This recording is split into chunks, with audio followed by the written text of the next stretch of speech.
गेरुआ कपड़े पहनते हैं और सर पे बाल भी नहीं रखते। तो ऐसे एक नेता है जो बीजेपी ने पैदा की। ठीक है कि हम उससे मैं ये कह रहा हूं उनको, बीजेपी को, या तो सफेद कपड़े डालो, या तो सन्यासी कपड़े डालते हो, गेरुआ डालते हो, पॉलिटिक्स से बाहर हो जाओ। कहाँ लिखा है राजनीति गुंडों को करनी चाहिए, राजनीति लुच्चों को करनी चाहिए, राजनीति लफंगों को करनी चाहिए? भगवाधारी को ही राजनीति करनी चाहिए। ये भगवा ध्वज, ये भगवा रंग भगवान का रंग है। जो भगवाधारी को ही राजनीति करनी चाहिए, सूटेड बूटेड को भारत में राजनीति नहीं करनी चाहिए। चुनावी राजनीति के लपेटे में अब भगवाधारी भी आने लगे हैं। कांग्रेस अध्यक्ष मल्लिकार्जुन खड़गे ने रविवार को गेरुआ पहनकर राजनीति करने वालों को आड़े हाथों लिया था।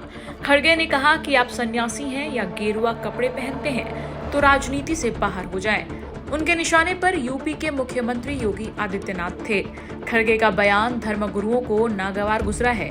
जगत गुरु रामभद्राचार्य ने एएनआई से बातचीत में कहा कि ऐसा कहाँ लिखा है? क्या गुंडों को राजनीति करनी चाहिए? क्या लोफर लोगों को राजनीति करनी चाहिए? सुनिए रामभद्राचार्य ने क्या कुछ कहा है। सवाल था कि इन दिनों देश में बटोंगे तो कटोंगे, एक हो तो सेफ है, वो एक बयान चल रहा है। उसको लेकर काफी राजनीतिक चर्चा है, देश भर में चर्चा है। कई जो लीडर है कांग्रेस के, उनके भी बयान इस पर आए हैं। आपका क्या मत है इस बारे में? ये दोनों बयान बहुत सामयिक हैं और सत्य हैं। हमको बटना नहीं है। चाहे पंथ अनेक हों, हम सब हिंदू एक हों। और जब हम एक होकर रहेंगे तो हमारा कोई बाल भी बांका नहीं कर सकेगा। वैसे एक अंगुली होती है तो कोई भी तोड़ देता है, और जब 5 हो जाए मुक्का तो तोड़ने वाले के दांत टूट जाते हैं। मेरा एक सवाल था कि जम्मू कश्मीर में धारा 370 से जुड़े जो सवाल है, उसमें हाल ही में जो एक शंकराचार्य जी है, अभिनंदन जी, उनका एक बयान आया है। उन्होंने गौ माता का हवाला देते हुए कहा है कि धारा 370 वहाँ पर जो वापस लागू होना चाहिए। उसके पीछे हवाला भी दिया गौ माता की रक्षा का। तो इसके पहले जो कानून था उसको देकर उसको क्या प्रतिक्रिया? शंकराचार्य जी का जो बयान था 370, पहली बात, वे शंकराचार्य ही नहीं है तो उनका बयान कैसा? उनका शंकराचार्य का पक्ष जो है अभी कोर्ट में विवादित है। दूसरी बात, वे भारतीय संविधान का एक अक्षर नहीं जानते। 370 धारा अब कभी नहीं आएगी। उनकी 7 पुष्टि यत्न करे तो भी नहीं आएगी, क्योंकि 370 धारा से नुकसान, देश का नुकसान बहुत है। 370 धारा से एक ही देश में 2 संविधान चलेंगे, 2 झंडे चलेंगे। 370 के रहने से हम वहाँ जमीन नहीं खरीद सकते। 370 हम वहाँ कुछ भी नहीं कर सकते। हम कश्मीर को अलग नहीं होने देंगे। हाँ, गौ माता की रक्षा भी हो और 370 धारा समाप्त रहे, यही मेरा मंतव्य है।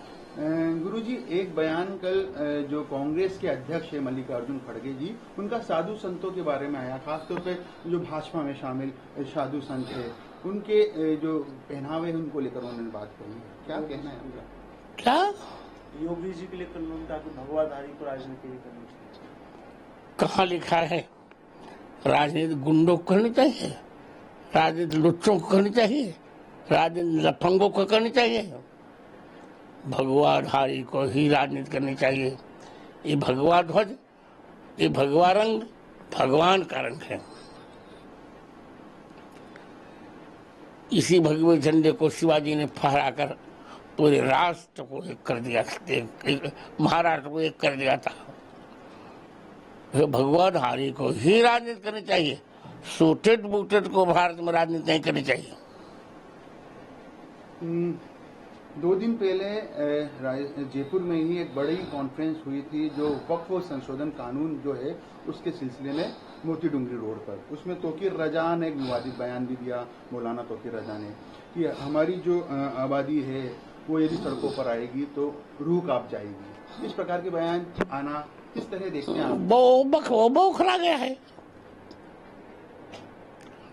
यदि उसकी आबादी ये कहती हमारी आबादी यदि एक हो जाएगी ना, तो इनके ये 100 देशों में कहीं नहीं रह पाएंगे, तो इनको रसातल ही जाना पड़ेगा।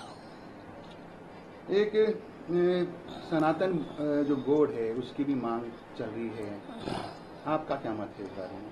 वो हम लोग अभी कुंभ में मीटिंग करेंगे, बैठक करेंगे, फिर निर्णय लेंगे। एक मेरा सवाल है, मोहन भागवत जी जो आरएसएस प्रमुख है, उन्होंने हाल ही में एक बयान दिया था कि जो तीसरे विश्व युद्ध की संभावना बन रही है, पूरे जो पूरा विश्व है उनकी निगाहें वैश्विक शांति के लिए भारत की ओर है। क्या लगता है आपको? सही है। आपने जो महाकुंभ होने वाला है उसके लिए भी कहा है पाकिस्तान को लेकर, महाकुंभ में किस प्रकार की आपकी तैयारी? महाकुंभ में हनुमान जी का 1008 कुंड यज्ञ होगा। 1.25 करोड़ आहुतियां हनुमान जी के चरणों में अर्पित की जाएंगी, और हमें विश्वास है कि हनुमान जी की कृपा रहेगी तब पाकिस्तान द्वारा आजाद आया हुआ कश्मीर का भाग हमको मिल जाएगा, पाकिस्तान हमें मिल जाएगा। अब इनकी कोशिश हो रही भारत तोड़ो। वो आए, कौन एक साधु के बेस में रहते हैं, लेकिन अच्छे पॉलिटिशियंस बन गए हैं, चीफ मिनिस्टर भी बने हैं, और उनका गेरुआ कपड़े पहनते हैं और सर पे बाल भी नहीं रखते। तो ऐसे एक नेता है जो बीजेपी ने पैदा किए। ठीक है कि हम उससे कोई, मैं ये कह रहा हूं उनको, बीजेपी को, या तो सफेद कपड़े डाल, या तो सन्यासी कपड़े डालते हो, गेरुआ डालते हो, पॉलिटिक्स से बाहर हो जाओ।